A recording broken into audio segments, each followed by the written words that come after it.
Eu quero que você olhe para a sua direita, dê uma olhadinha aí para a sua direita, dê uma olhadinha para a sua esquerda. Então nós temos um desafio, ninguém invisível nesse lugar.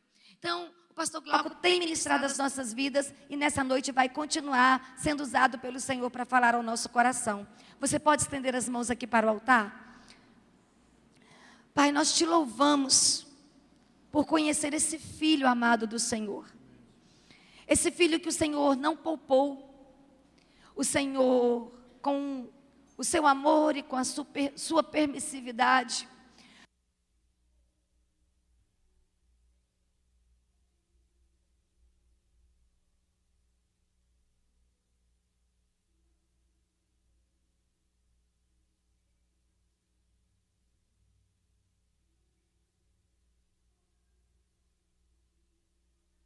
vida, para que o Senhor o sustente cada dia mais.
Algo quando você está vivendo, quando você está usufruindo daquilo, quando você já está, de fato, desfrutando daquilo que Deus te entregou, vem alguém ou alguma coisa e tira isso de você.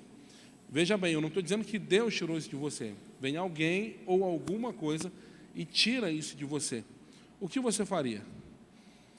O que você faria se alguém tirasse de você aquilo que Deus te deu, aquilo que Deus te entregou, quando você nem esperava mais receber? Dá uma sensação estranha? Não dá? Diante dessa pergunta, eu lembro do episódio e talvez seja o que há de mais próximo com isso. Em 2016, eu fui assaltado 2 vezes no mesmo dia.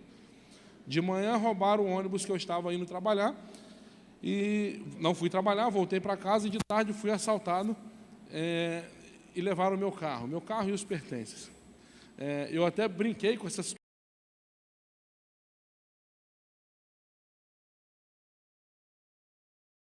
Então, fiquei com mais 10 de crédito.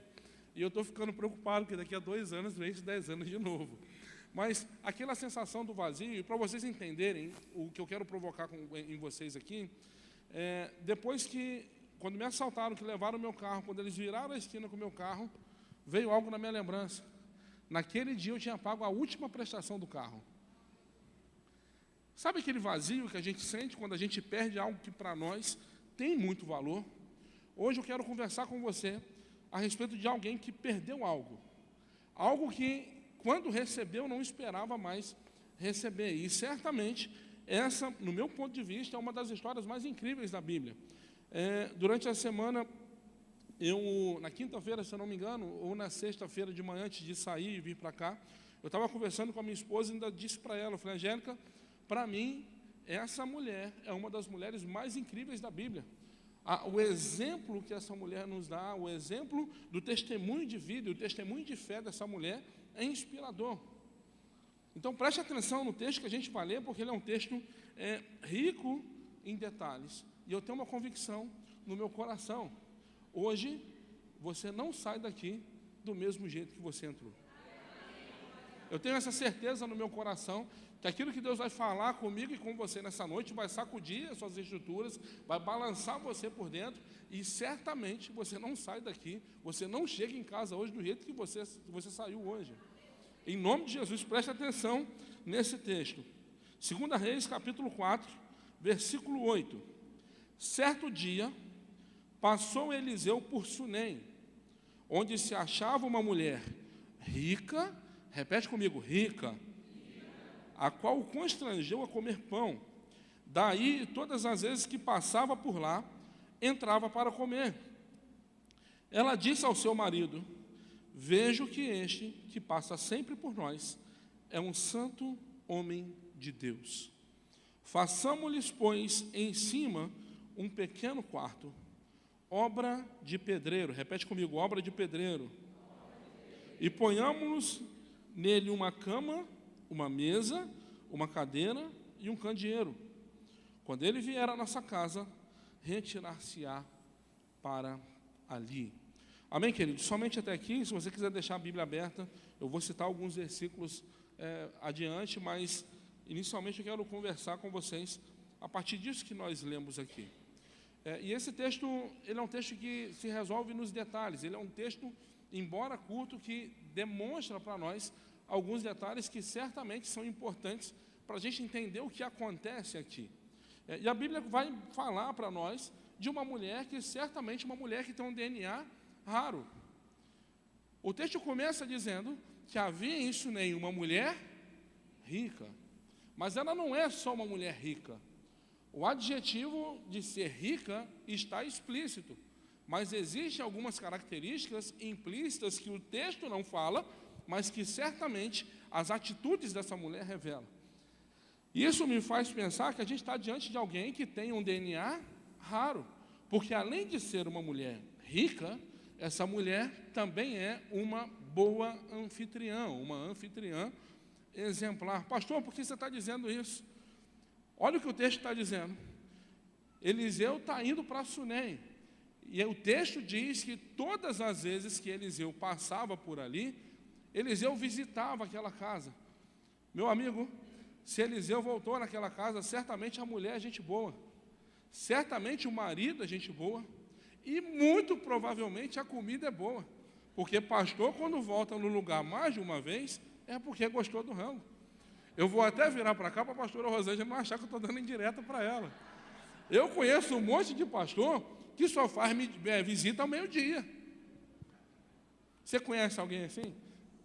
Fala a verdade. Então, se ele volta ali, se Eliseu volta ali, certamente aquela casa era uma casa habitada por pessoas, gente boa. Essa mulher era uma anfitriã exemplar.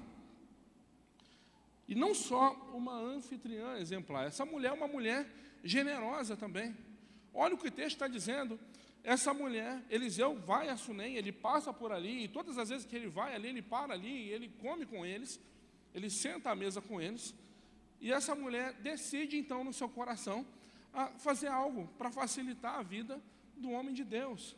Ela não só é generosa, como também era uma mulher sensível para as coisas de Deus. Pastor, o que é isso? É só a gente observar o texto. Quando Eliseu está chegando ali, ela percebe a sua chegada, essa mulher, ela comunica algo poderoso no mundo espiritual. Ela diz para o seu marido, eu vejo que esse que passa sempre por aqui, ele é um santo homem de Deus. Essa mulher comunica a presença de Deus na vida de um homem. Essa mulher comunica a presença de Deus na vida de alguém que passa por ali. Essa mulher faz essa declaração dentro da sua casa. E olha o que é interessante.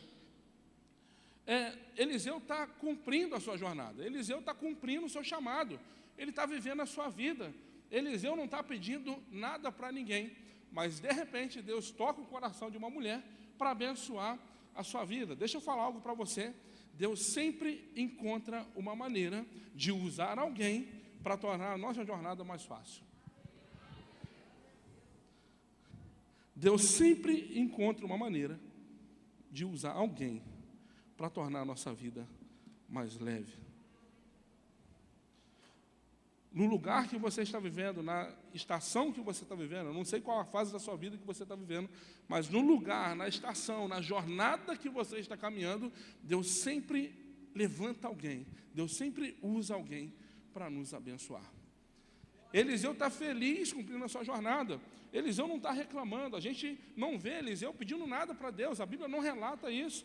Eliseu não está andando ali pelo deserto, Senhor, manda um jegue para mim, manda uma Kombi para cá, Senhor, prepara um apartamento para eu morar. Eliseu não está, ele está feliz, ele não está pedindo nada para Deus, mas Deus decide usar a vida de uma mulher para abençoar a vida do homem de Deus.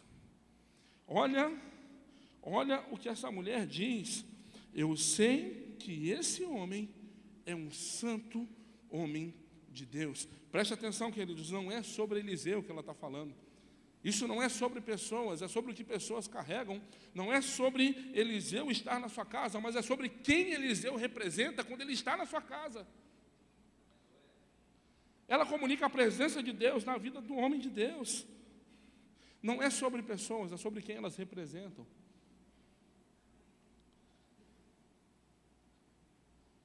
Essa mulher comunica a presença de Deus na vida de um homem. Quando ela toma essa decisão e quando ela chama o seu marido, eu percebo que esse que passa por aqui é um santo homem de Deus. Vão fazer então aqui um quarto para ele, vão criar um ambiente para ele. Sabe o que eu entendo nessa declaração? É como se ela dissesse para esse marido: olha só, todas as vezes que ele passa aqui, algo tão poderoso acontece aqui em casa, uma atmosfera se estabelece na nossa casa, é tão gostoso o que acontece aqui, que eu não quero que quando esse homem sair por aquelas portas, eu não quero que isso vá embora junto com ele. Eu não quero só uma visita da presença de Deus na minha casa, eu quero a habitação de Deus na minha casa. Eu não quero uma visita só, eu quero habitação. Então vou fazer um quarto para ele. Vou preparar um lugar para que essa presença se estabeleça aqui dentro de casa.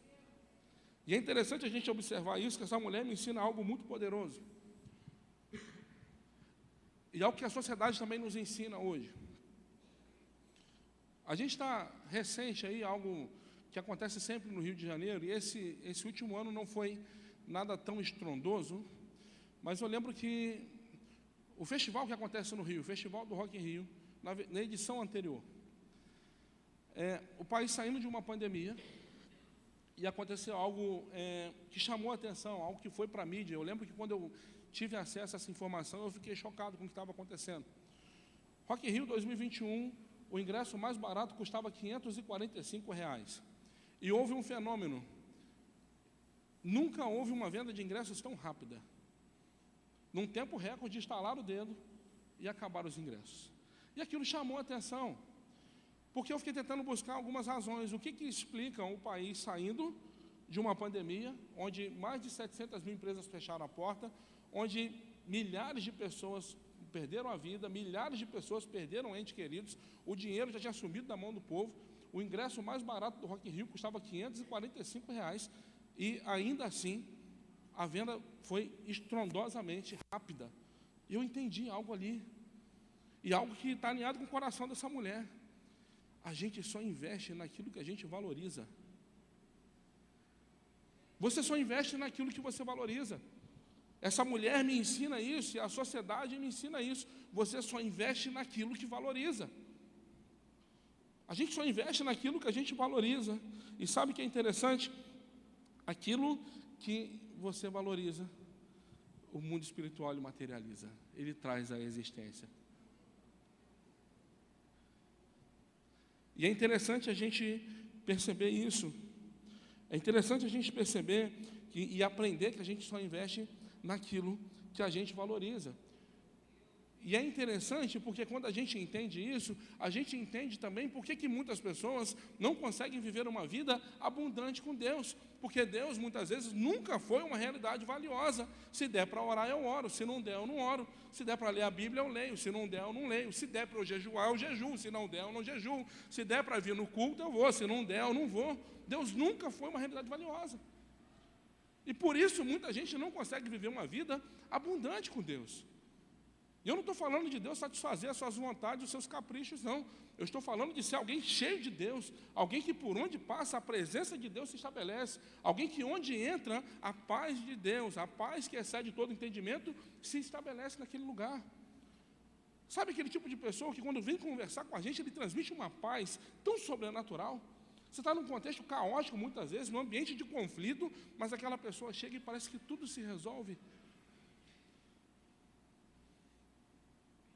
A gente só investe naquilo que a gente valoriza. Essa mulher, ela dá um recado no mundo espiritual.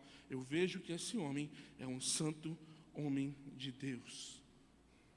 Vou fazer um quarto para ele. Essa presença vai ficar estabelecida aqui na minha casa.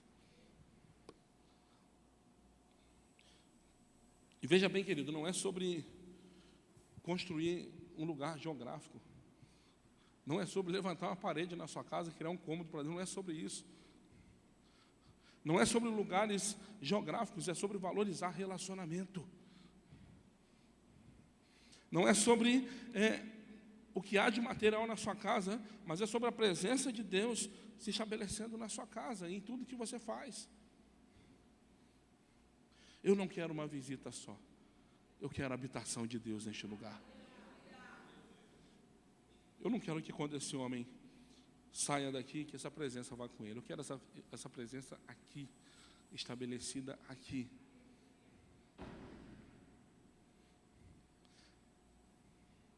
É isso que acontece quando você abre espaço na sua casa. É isso que acontece quando você abre espaço para Deus na sua agenda. A presença de Deus se estabelece, ela te acompanha em todo o tempo. E sabe o que me chama a atenção? Me chama a atenção o quanto que essa mulher é sensível à voz de Deus e às coisas de Deus. Me chama a atenção o quanto que ela tem sensibilidade pela presença de Deus. Sabe, gente, às vezes a gente fica esperando que Deus fale com a gente de uma forma sobrenatural, numa manifestação assustadora. A gente espera que Deus fale conosco num trovão, num relâmpago. E a Bíblia está dizendo para nós que havia em Sunem uma mulher rica, que foi sensível à presença de Deus na vida de um homem. E olha que interessante, havia em Sunem uma mulher rica. Pergunta básica: uma pessoa rica pode fazer um quarto? Colocar ali uma cama, uma mesa, uma cadeira, uma lamparina? Ela pode fazer isso? Sim ou não? Ela pode fazer isso, está no alcance dela fazer. E olha que interessante, a Bíblia diz que Eliseu chega na casa. Eliseu entra no quarto. E Eliseu dorme no quarto. No dia seguinte, pela manhã, Eliseu chama Geazi, o moço do profeta.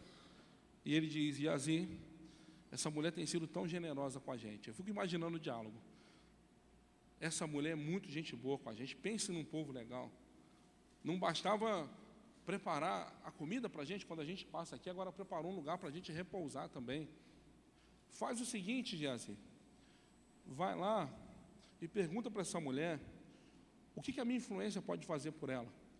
Se ela precisa de um favor de alguém, se ela precisa de um favor do rei, de um favor do general do exército. Se fosse nos nossos dias, esse diálogo seria mais ou menos assim: está precisando de algum favor lá com o vereador, lá na secretaria de alguma coisa, lá na prefeitura, está precisando que a prefeitura tape o buraco da sua rua. Seria mais ou menos assim o diálogo, né?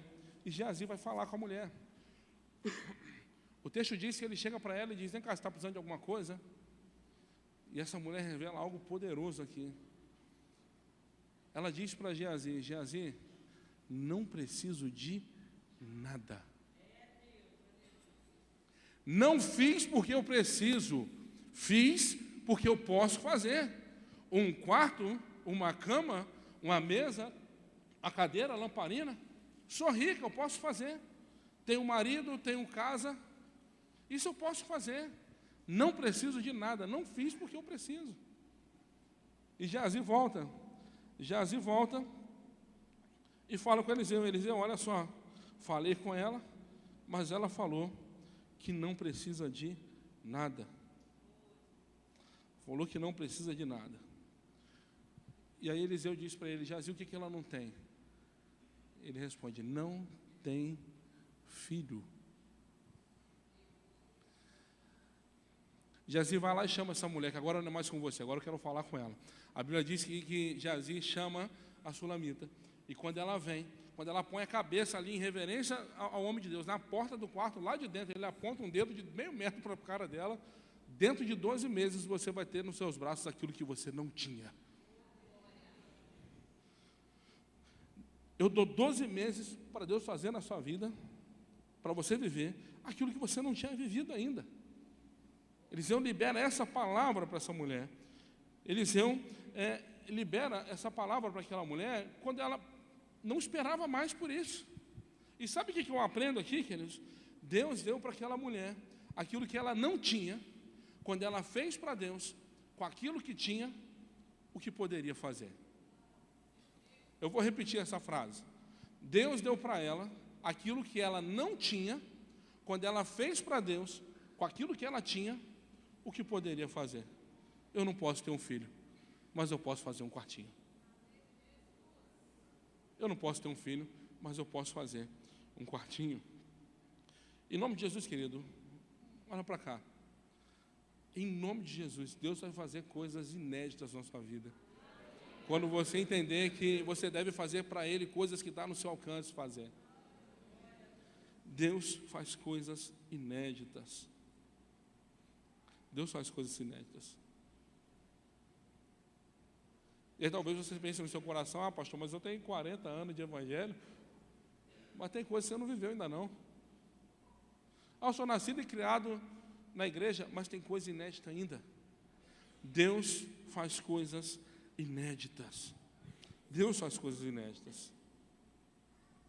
Deus faz coisas inéditas.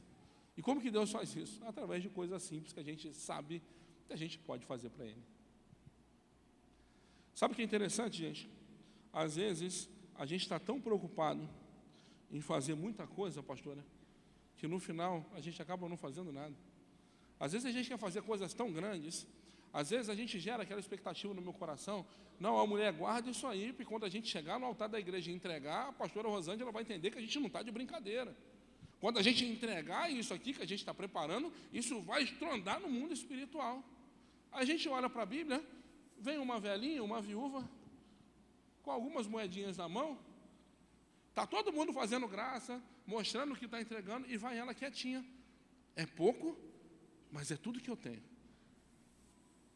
Vou falar de dinheiro não, vou melhorar, vamos falar de um chamado. Os filhos de Jessé estão todos sentados na mesa, esperando para saber qual deles que vai ser ungido rei. E Davi está onde? Está lá no campo, cuidando das ovelhas. Olha, isso aqui me dá um trabalhão, isso aqui é lá de Guadalupe, lá da do pastor Cláudio. Faz coisa que o povo de Bonaé não faz. Um trabalho. Mas se é para Deus, eu vou fazer para quem me levanta. Se é para Deus, eu vou fazer para quem me levanta. Às vezes a gente fica com um intento no nosso coração de fazer coisas muito grandes, ou então Deus gera algo no nosso coração que a gente considera simples demais, e a gente fica ponderando se faz ou não faz, mas será que vão honrar? Será que vão usar isso aqui? Meu amigo, minha amiga, se Deus gerou algo no seu coração, vai lá e faz, independente se vai ser honrado, independente se vai ser usado, se foi Deus que gerou no seu coração, vai lá e faz. Essa mulher não tem garantia nenhuma de que esse quarto vai ser usado. Mas ela é sensível à presença de Deus, e ela decide: eu vou levantar um altar dentro da minha casa, e vai ser através de um quarto que eu vou fazer para esse profeta. Às vezes a gente está preocupado em fazer coisas muito grandes, e a gente acaba não fazendo nada. Aquela mulher não tem nenhuma garantia de que aquele quarto vai ser usado ou não. Não fiz porque eu preciso, eu fiz porque eu posso fazer. Não fiz esperando nada em troca, eu fiz porque eu senti no meu coração de fazer. Abençoei uma mulher rica, e pensa comigo, uma pessoa rica precisa de alguma coisa? Ela precisa de alguma coisa, sim ou não? Precisa. Só quem é mulher sabe o sonho de carregar uma criança no colo. Então precisa. Precisa. Mas sabe o que acontece? Às vezes passa tanto tempo que a gente se acostuma com a ausência. Às vezes passa tanto tempo que a gente se adapta ao não ter. Às vezes passa tanto tempo que a gente não quer mais tocar nesse assunto. Está guardado, está escondido, está lá num cantinho. A gente não quer conversar sobre isso, porque todas as vezes que eu falo sobre isso dói. Todas as vezes que eu falo sobre isso sangra. Todas as vezes que eu falo sobre isso, eu perco o sono, eu me deprimo. Mas em nome de Jesus, querido, você vai me ajudar a pregar nessa noite. Eu tenho aprendido, querido, que tem sonho, tem promessa que Deus fez, que o tempo passa, a gente acha que não vai se cumprir. Muitas vezes a gente não quer tocar nesse assunto, muitas vezes a gente até se esquece dele. Mas sabe o que eu tenho aprendido, querido? Você esquece, Deus não. Deus não esquece. Me ajuda a pregar nessa noite. Pega a pessoa que está do seu lado e fala com ela: você esquece, Deus não. Olha dentro do olho dela e fala: você esquece, Deus não. Deus não volta atrás na sua palavra. Deus não volta atrás naquilo que Ele te prometeu. Está guardado, está no cantinho, está no escondido. Você esqueceu, Deus não esqueceu. Deus não esqueceu, Deus não se esquece. Às vezes passa tanto tempo que a gente se adapta ao não ter. A gente esquece que a gente não vive no nosso relógio. O tempo de Deus é diferente do nosso. Olha que interessante, Eliseu pediu quarto para Deus? Sim ou não? Mas recebeu. Essa mulher está pedindo filho? Opa! Ela não quer nem tocar nesse assunto. Em nome de Jesus, querido, levanta sua mão para cá. Em nome de Jesus, querido, tem sonho, tem projeto, tem promessa de Deus que vai se cumprir na sua vida quando você fizer para Deus aquilo que você sabe que pode fazer e que está ao seu alcance. Tem coisa que você não vai nem precisar orar mais para Deus fazer, apenas faça para Deus aquilo que está no seu alcance. Em nome de Jesus, querido. Em nome de Jesus, milagres inesperados são para as pessoas que fazem para Deus aquilo que está no seu alcance. Milagres inesperados são para pessoas que fazem para Deus aquilo que ela tem a capacidade de fazer, aquilo que as suas mãos podem fazer. Essa mulher é uma mulher espetacular, ela ensina muito para a gente. Pense numa mulher de visão. Essa mulher tem um sinal de Deus para fazer um quarto. Deus usa um profeta, Deus envia um anjo para ela para dizer: ó, estou trazendo meu profeta, prepara um quarto. Deus fala isso com ela. O céu se abre lá e diz: ó, faça um quarto.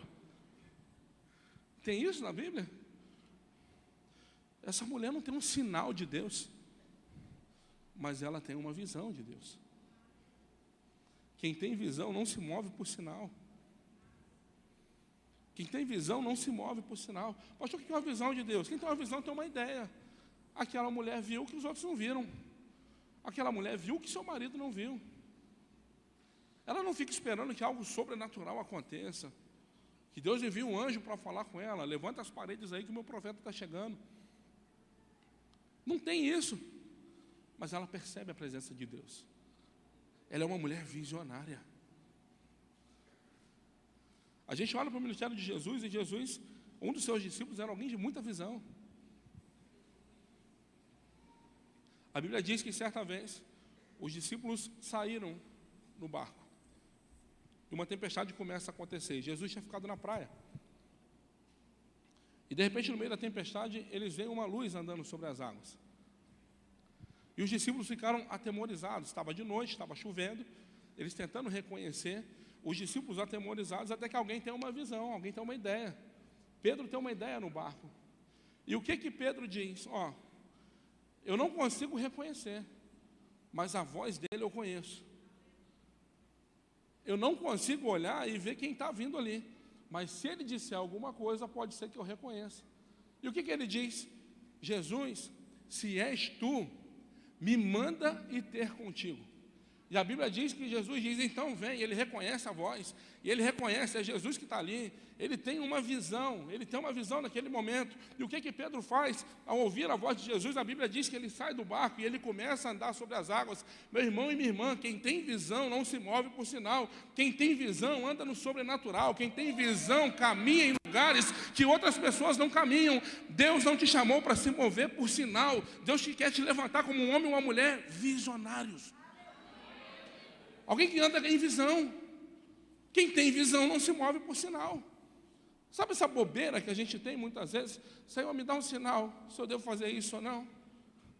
Deixa eu falar uma coisa para você. Quando você pede um sinal para Deus, o diabo ouve, tá? Está pedindo um sinal para Deus, ele vai te mandar uma pinta. Cuidado. Quem tem visão não se move por sinal. Essa mulher é uma mulher visionária. Ela viu o que ninguém viu. Ela viu o que seu marido não viu. E sabe o que é interessante? Até aqui, ela é uma mulher incrível. Até aqui é uma mulher admirável. Até receber uma palavra.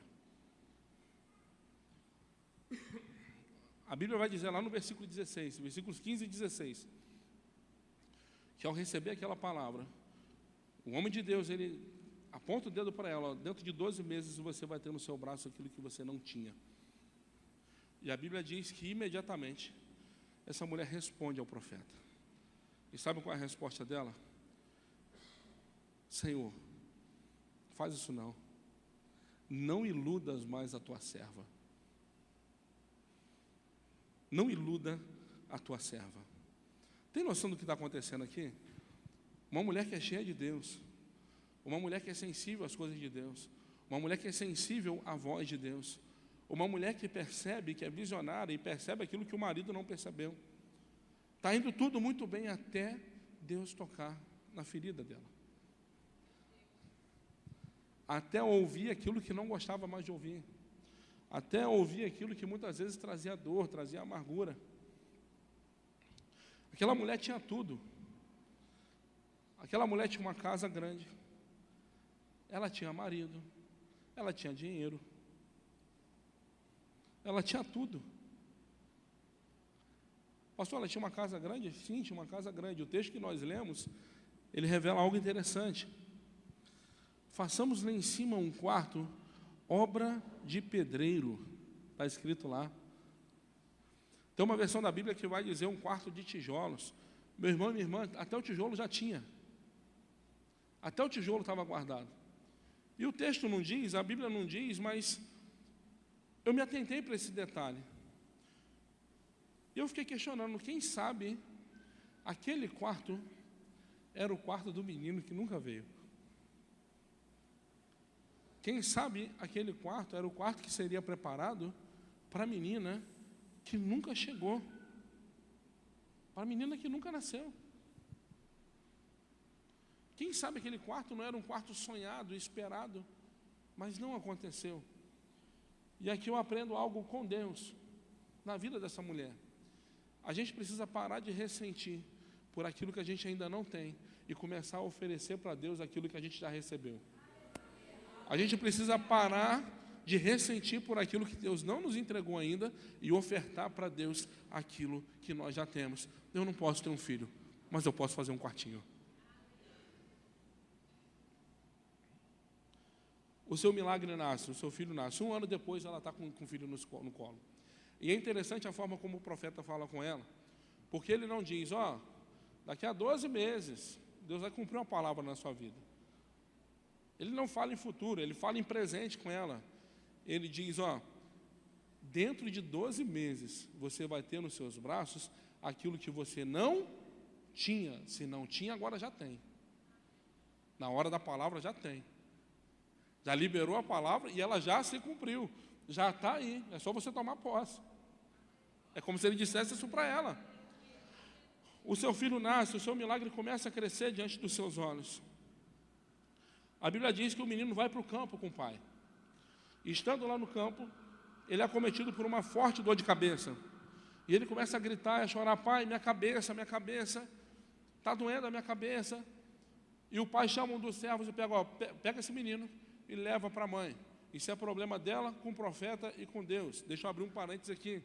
Para que diabo para quem tem um pai desse? Que no momento de angústia e dor do filho, terceiriza a sua missão. E o servo pega o filho, leva e entrega para a mãe. A Bíblia diz que a mãe começa a cuidar da criança, ficou com o menino no colo, e ao meio-dia o menino morreu. Ao meio-dia o menino morreu. Aqui eu volto no início.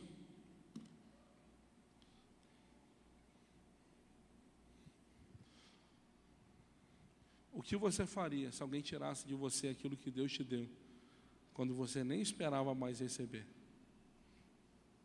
Aquela mulher faz o básico. Aquela mulher pega o menino.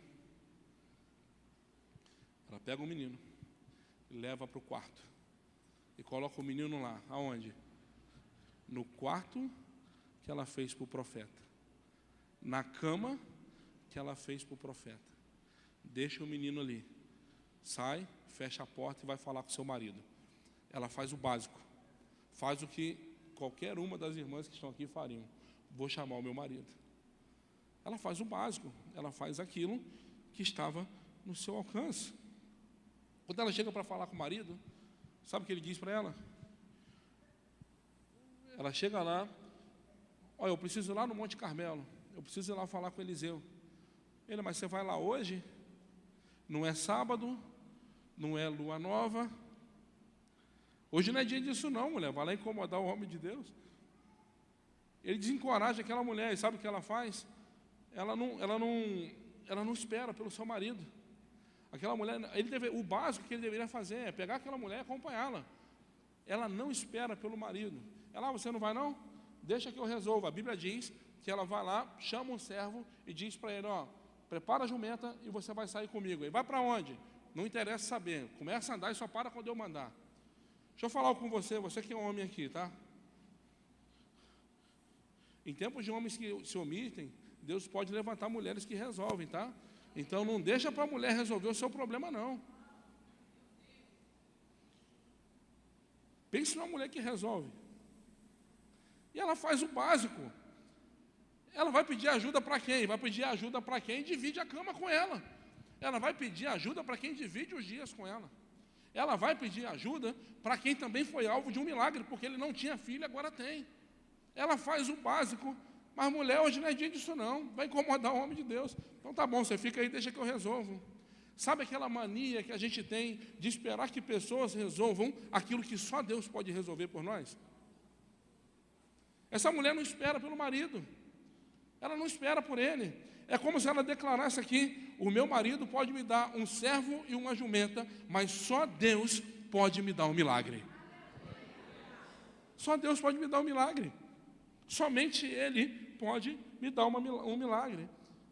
A gente precisa parar com aquela mania de esperar que as pessoas resolvam aquilo que só Deus pode resolver. Eu fico imaginando se fosse nos dias de hoje. Talvez essa mulher fosse lá para o Instagram e ela ia abrir uma live. E ela ia começar, gente, ó, vou fazer essa live aqui, porque eu preciso cancelar aqui um profeta. Profeta não, falso profeta, que falou que Deus me daria um filho e Deus tirou meu filho. E assim, aquela mania que a gente tem de entregar o nosso coração, de entregar a nossa dor, de entregar a nossa crise na mão de quem não pode resolver. E essa mulher sai, ela pega o servo e ela vai embora. Vamos embora. Vamos para onde? Não te interessa, só para quando eu mandar. Eu lembrei de algo aqui. Lá em casa somos 3 irmãos.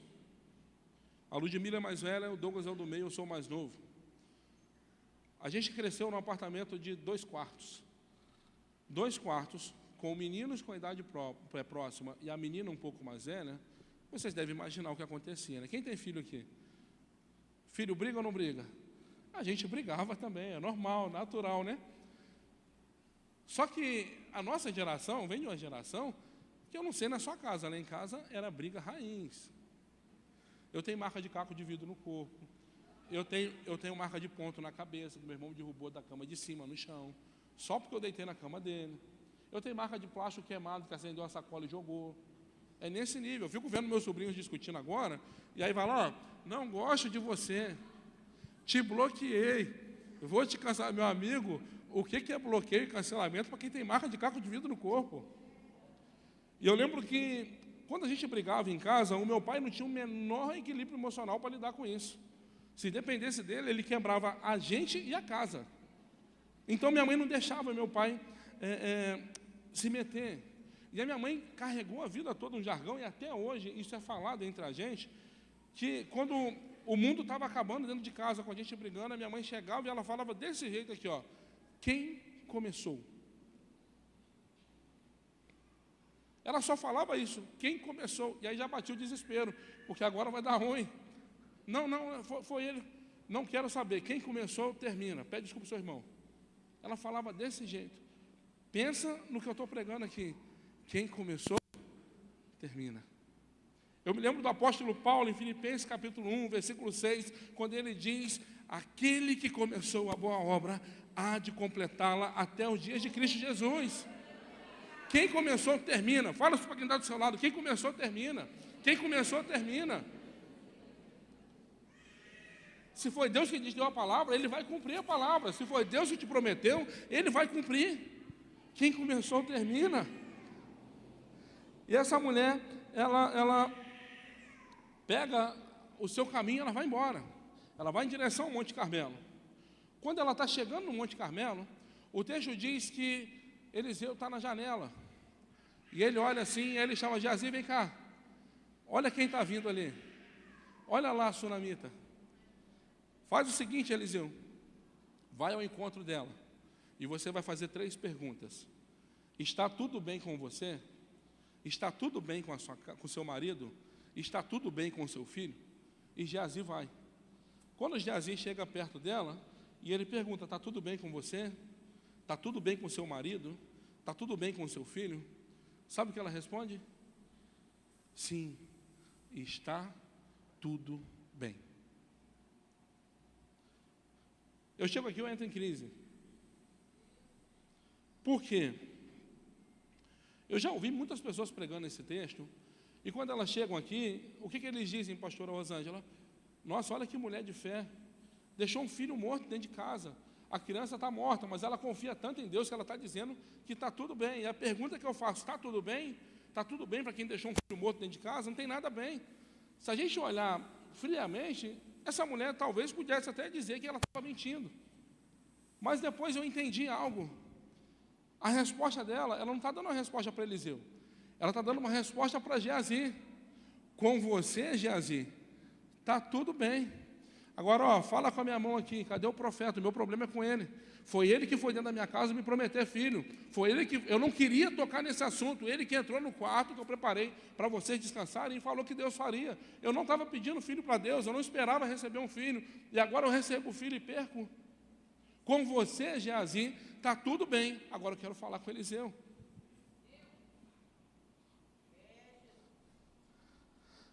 Aquela mania que a gente tem, e essa mulher ensina isso 2 vezes, de levar, entregar o nosso problema na mão de quem não pode resolver. E a pergunta dessa noite, para a gente caminhar para o final, não é se o seu problema tem solução. A pergunta dessa noite é se você está disposto a entregar o seu problema na mão de quem pode resolver. Não é se tem solução, porque a gente serve a um Deus, a gente está diante de um Deus que é especialista em milagres, que é especialista em fazer coisas impossíveis. Então não é se o seu problema tem solução, porque ele não precisa ter solução humanamente falando.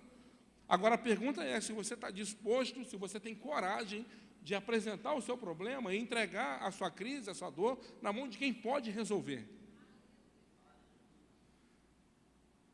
Geazi, fala com a minha mão. E agora eu vou lá falar com Eliseu.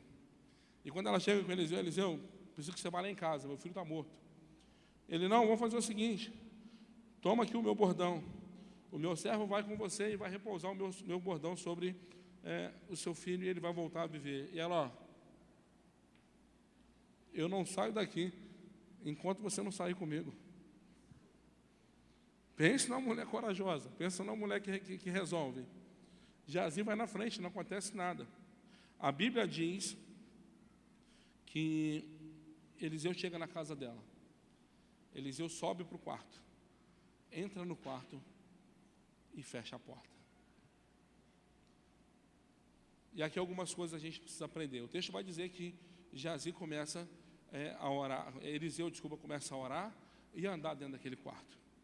Ele começa a andar e orar dentro daquele quarto. O pessoal que é da intercessão deve entender o que está acontecendo. Eliseu entra dentro daquele quarto e ele começa a interceder por aquele menino e ele começa a marchar dentro daquele quarto. E tem algo poderoso escondido aqui. Tem coisa na minha e na sua vida, irmão e irmã, que Deus resolve com glória a Deus e aleluia. Agora tem outras coisas que Deus só resolve quando a gente vai para a guerra. Tem uma guerra acontecendo ali dentro. Tem um menino morto que vai ressuscitar. Mas Eliseu entra num contexto de guerra. Ele começa a guerrear dentro daquele quarto. Eu fico tentando imaginar aquela mulher do lado de fora, porque ele entra e fecha a porta. Eu fico tentando imaginar aquela mulher encostada na porta, sem entender o que estava acontecendo lá dentro. Eu fico tentando imaginar o coração daquela mulher, sem saber o que ia acontecer. E o texto diz que Eliseu, ele começa a orar, daqui a pouco ele deita em cima do corpo do menino. Mão com mão, olho com olho, boca com boca, e o corpo do menino começa a se aquecer. E ele levanta, ele continua marchando e orando dentro do quarto. Daqui a pouco ele vai e deita em cima do menino de novo. E a Bíblia diz que o menino espirra 7 vezes e volta a viver. Deixa eu ensinar algo para você aqui. O problema, muitas vezes, não é quando Deus fecha a porta, tá? Desde que Deus esteja do lado de dentro. E a gente vê isso em alguns momentos na Bíblia. Aqui Eliseu entra e fecha a porta, ele e o menino e Deus, e mais ninguém. Certa vez Jesus entra no quarto com poucos discípulos, o pai e a mãe de uma criança morta, e ali ele faz um milagre. Existem processos na nossa vida que não precisa ter plateia, não. Que nem todo mundo precisa saber, não. Existem situações na nossa vida que é você e Deus, e quem sabe muitas vezes uma porta fechada. Eu lembro que uma vez eu estava orando, e já tinha um tempo que eu estava orando acerca de algo específico, e eu questionava a Deus: Senhor, o Senhor parou de ouvir minhas orações, parece que o Senhor não me ouve. E Deus um dia ele falou comigo: Glauco, eu fico em silêncio, mas eu estou sempre trabalhando. Às vezes Deus está em silêncio, mas Ele continua trabalhando. Não esquece disso. E tem algo poderoso aqui, queridos, escondido aqui. Vamos pensar no que está acontecendo. Eliseu agora está dentro do quarto com o menino morto e a mãe do lado de fora sem saber o que está acontecendo ali. E sabe o que eu aprendo aqui, pastora? Olha que interessante. Para aquele menino nascer, o que foi preciso? Uma palavra. Dentro de 12 meses você tem no braço aquilo que você não tinha. Para o menino nascer, uma palavra. E para o menino voltar a viver? Sai do quarto, fica lá fora. Agora sou eu o seu problema. Para o menino nascer, uma palavra. Para o menino voltar a viver, um processo. Para o menino nascer, uma palavra. Para o menino ressuscitar, um processo. Tem coisas na nossa vida que Deus resolve com uma palavra. Vai acontecer. E tem coisas na nossa vida que Deus resolve com um processo. E não é porque Deus precisa de um processo. É porque é a gente que precisa. Posso aplicar isso na sua vida hoje? Posso? Amém? Para você casar, é só dizer sim. É uma palavra, pastor. E para resolver o casamento em crise?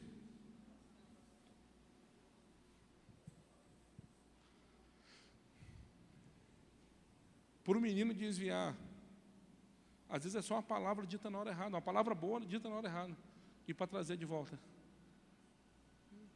Existem coisas na nossa vida que Deus resolve com uma palavra. E existem coisas na nossa vida que Deus resolve com um processo. E Deus não precisa desse processo, é a gente que precisa. Para ter um filho, uma palavra. Daqui a 12 meses você tem no braço que você não tinha. Para trazer de volta um processo lá fora.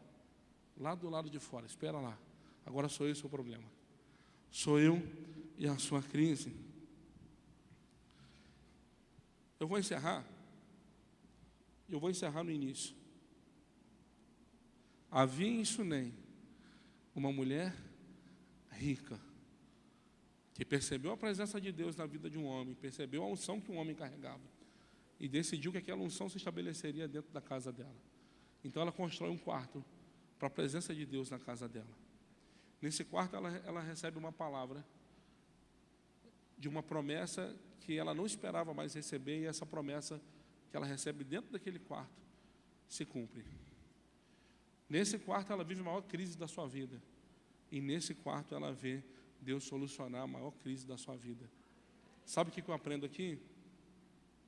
Quando você cria um espaço para Deus na sua casa, quando você cria espaço para Deus na sua agenda, quando você cria um espaço para Deus dentro dos seus dias, você está criando um espaço para viver o seu próximo milagre. Você está criando um espaço para viver o seu próximo milagre. Eu creio que tem um Deus que muda a história aqui. Tem um Deus que muda qualquer cenário aqui com a gente hoje. E eu creio nesse Deus que faz coisas novas todos os dias. Eu creio nesse Deus que faz coisas novas e coisas extraordinárias na vida de quem faz para Deus o que sabe que pode fazer e está no seu alcance de fazer. Para quem entrega aquilo que já tem. E eu creio que nessa noite Deus nos juntou como igreja para mudar a nossa história para sempre. Eu falei no início que hoje você só voltava para casa do mesmo jeito se você quisesse. E vamos ser sinceros, amanhã é segunda-feira e cada um sabe os boletos que tem para pagar. E isso não é sobre o boleto. Cada um sabe o que tira o sono. Cada um sabe onde o calo aperta. Mas a gente está diante de um Deus que recebe a nossa dor, recebe o nosso lamento, recebe a nossa crise e muda a nossa história.